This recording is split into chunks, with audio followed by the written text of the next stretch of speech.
think voting actually contributes. Right, you voting kind of is giving your blessing of a system that oppresses you. Right, that doesn't work. That's which I think is... Or that it doesn't matter that the Republican is bad as the Democrat, and they're all the same. And generally true. There's a lot of truth to that. Yeah. It's a giant bureaucracy there. It's this running thing that's out of control, and I don't think it matters much if you're a Republican or a Democrat. I think all politicians are psychologically flawed. I don't know about that. I think there is. I think if you want politics and you want political power, you cannot be right. You cannot be right. Well, yeah, okay, sure, but if you want political power, is that what politician means? Is somebody with political power? Of course, that's what it means, and of course that's why they do it. They might deceive themselves for a while. Yeah, everyone. Yeah, that want to go in there thinking that they're going to make a difference and that they're going to be different than everyone else, but the system eats them up and spits them out. They don't last, or they submit to the powers that be. It's a horrible, horrible system, and if you want to be a politician, I think it's... As much as I'm not a huge fan, Ron Paul, you're saying... also falls into that category. I think so. That just wanted political power, or Gary Johnson, or some of the others that... Sure, now Paul might want political power to change the system, but he's not right. But he wants to change it to something that he thinks is right, but that's still... But it's not right, power, is what you're saying. I didn't say that. You said to be a politician, you cannot be right. No, I said you want political power. I didn't say you couldn't be right. Yes, you did. Absolutely. You said those words. How? I don't believe I don't know how you said them. I assume no. I said they're not right mentally is what I meant. Not that they're not right politically. All right. Or personally right. I'm saying there's a flaw. There's something in them. Who would want that type of job other than someone who's flawed and wants that power? I don't know. Were you running for Congress? Yeah. Okay. But that's my number one. Exhibit A. All right. Don't vote for me. But if I did run locally, my platform would be, I promise to repeal at least 5 laws a year. And then you wouldn't. And then I couldn't because I would be... But you promised, so that's very political of you. Right. Okay. But I would try like hell, and I certainly wouldn't vote for any more new laws. Speaking of you running for office, I am involved locally in politics as well as you. Yeah. I know, but not in I don't want any power. I just want to be able to say things and have people do stuff. Calling Mr. Webster. I think that... All right, so speaking of you being in politics, you know self-driving cars?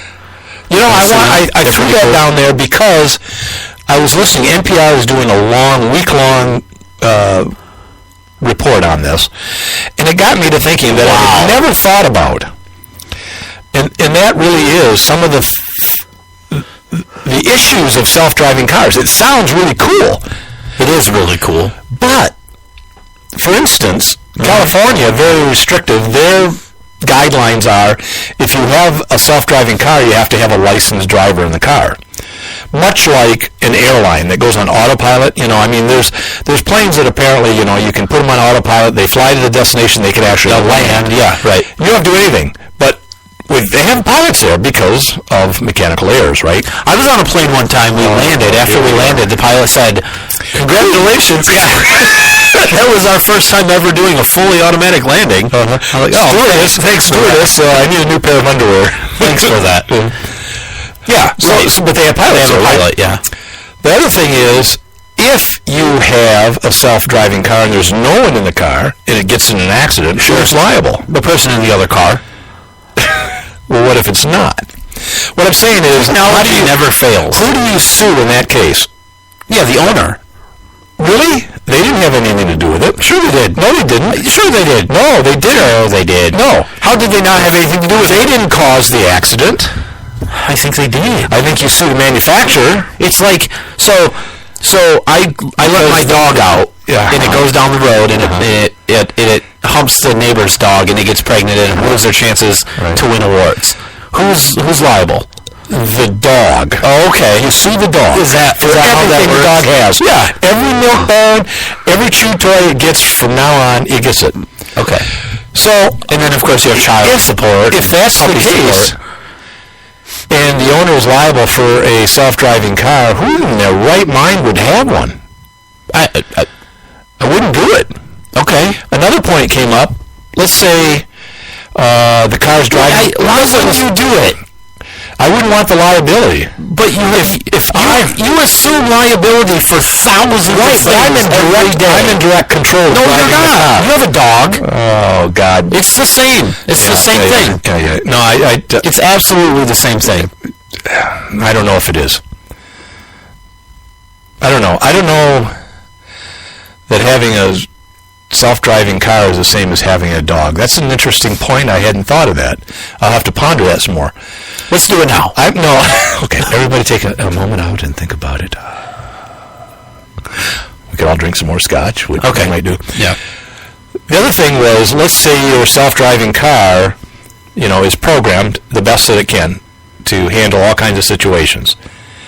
And one of the examples somebody brought up on the show, not our show, a good on show, NPR, where they have much expertise in engineering, and they don't have Steve. Did you come from? No, you were a college graduate and worked at a college station. Anyways, so you're driving through. I was going to say everyone on NPR is a college graduate because they're like English majors. That's the only job they can get. Right. Which Well, not English major. That was a bad example. It's more like... that's pretty much... Well, no, that... Media or communication. Yeah, no, I was thinking like Western arts. History, yeah. French history during the Renaissance. Yeah, right. Very... Polka dancing. Very... Katrina... Anyway, go ahead. So, it's driving through a parking lot. Yes. And here comes a shopping cart full of groceries. Yep. Out of control, rolling towards them. And a baby buggy, a red baby buggy. Yeah. And it's going to hit one of them. It's inevitable. It has to hit one. It turns left or right. It's going to hit one. How does it choose not to hit the baby and hit the cart? Yeah. I don't know either. How do you choose? I go for the kid. Hit them both. I don't like children. Yeah. I don't know. It's driving down the road and a white-tailed deer jumps out in front of you. Great example. Does it swerve into an oncoming car or does it hit the deer? I don't know. And how does it distinguish a deer from a person? Those are things that need to be worked out. Well, I think you could pretty accurately distinguish a deer from a person. You could, I suppose, but what if the buggy versus a cart? That may be more. Well, difficult. you could get a heat sensing thing on it, right? Sure. But what if you got like a bunch of hot pizzas? Right. Hot heat. Don't hit the pizza. That baby's 200 degrees. Seems impossible, but we'll hit the one that's 98. It's already cooled down. So there you go. What if you have a human that's crouched over on his hands and knees crawling across the road? I think you could. That looks like a coyote or a dog or something. Well, they probably should be hit. They get hit then. I mean, you don't want. It's not like you've never crawled into your house on your hands and knees. Yeah, but never across the road that I remember. That you remember. How do I get these tread marks on my T-shirt? Oh, jeez. Sorry, Nate's dying. He's getting over a little cold. Not really. I'm not really getting over it. No, but I have it. I think, Lord, it's going to take him.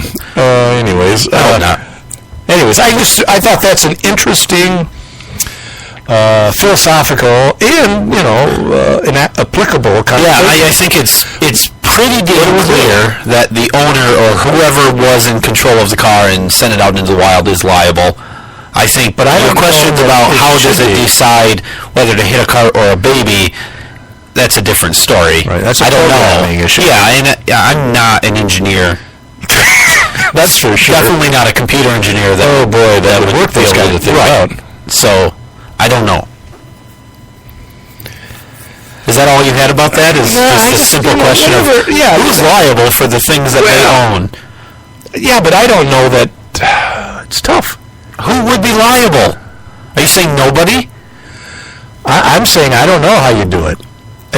If I don't know that I would take on that liability of a self-driving car. I don't know if I would either, but because they're talking 10 to 15 years, there will be these cars out on the road. Yeah. I believe that, and I think that's That great. means that your daughter could end up getting her license in this era of self-driving cars. Right, and I'm just excited to have one that I can push a button on a remote and it goes to McDonald's and brings food back. Yeah. Or drives your kid to dance. Yeah, Whatever. that would be great. But that's another issue. All right, so you pile your 5 kids into this car. You're staying home and you're all drunk and everything. You will be. Yeah. And they're driving and they get carjacked or they get in an accident or they, Are you going to get arrested for child negligence? Probably. Can you probably not have minor children in these cars? I think Then what's the advantage? I don't know. You can't just send your kids to school and have them. No, but you can take a nap in them on your way to work. You could do that. Now that would be advantageous where you could drive 24 hours a day. Right. And have an alarm system that would wake you up if there was some kind of malfunction. If you crash. Yeah. Beep, beep, beep. We've been in a rollover. That's a semi-beep. Oh, that's going over the bridge into a river beep. All right. So, but I mean, those are, it's a strange new brave world out there, right? Let's take a break. All right. Okay. No. We got a trivia question. Great. Which president held his daughter's Nixon high school prom in the White House? Ooh, Obama? They haven't had their high school prom yet. I don't think they're in high school. I don't pay attention. I know. All right. Is that it? That's it. We'll be right back. Freedom to live the life she wants. I was working as a corporate executive. I never had time with my family. Then I got downsized. I decided I was never going to work for anyone again. What I like about this is I get to be my own boss, work at home around my family, and provide a great lifestyle. Go to income51.com for free information today. That's income51.com. Start earning great money as soon as next week. That's income51.com. Income51.com.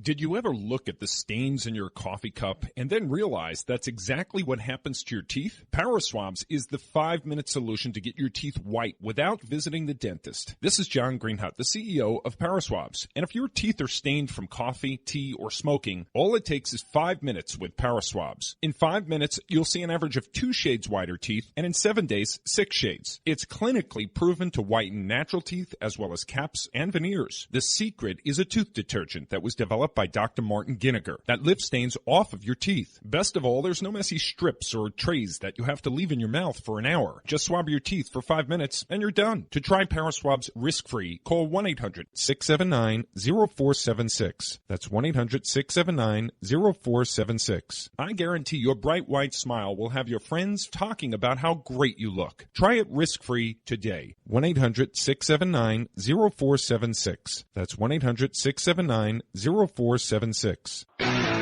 Hi, this is Jeff Carlisi from the band 38 Special. The mainstream media has failed the American people once again. Internet radio networks like Red State Talk Radio will not fail you. Tune in 24 hours a day. Studios A and B. Great conservative programming around the clock. Red State Talk Radio, the dominant force in Internet conservative talk radio.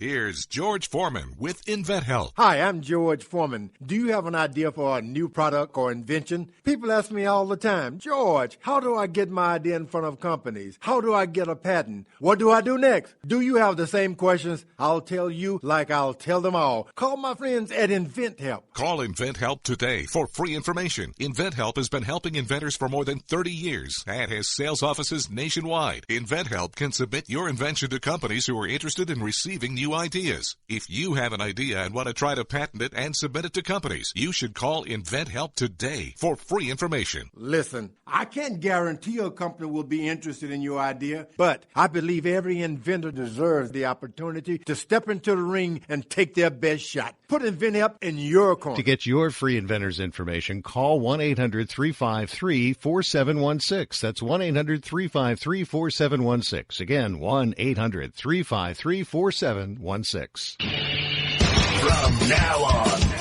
the only people you need to listen to